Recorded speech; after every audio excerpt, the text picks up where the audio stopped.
जब देश अपने मुश्किल वक्त से गुजर रहा होता है तो क्या उसको संभालने की जिम्मेदारी सिर्फ सरकार की होती है?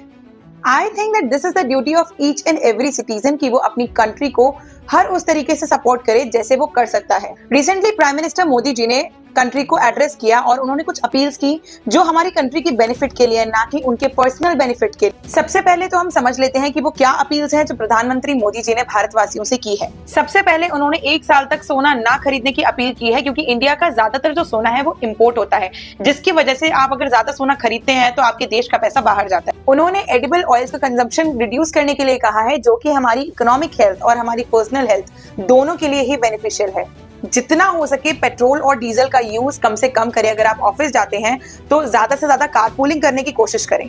एग्रीकल्चर में भी हम सोलर पावर्ड इरिगेशन पंप्स का यूज करने की कोशिश करें instead of using diesel irrigation pumps.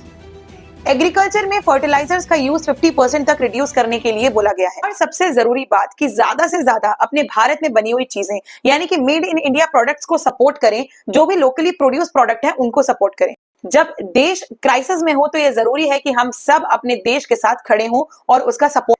ये रेस्ट्रिक्शंस नहीं है, ये प्रिपरेशंस हैं अपने देश को हर तरीके से स्ट्रांग बनाने के लिए। प्रधानमंत्री मोदी जी की इन अपील्स पर आप लोगों का क्या ओपिनियन है? कमेंट सेक्शन में जरूर बताइएगा। जय हिंद, जय भारत।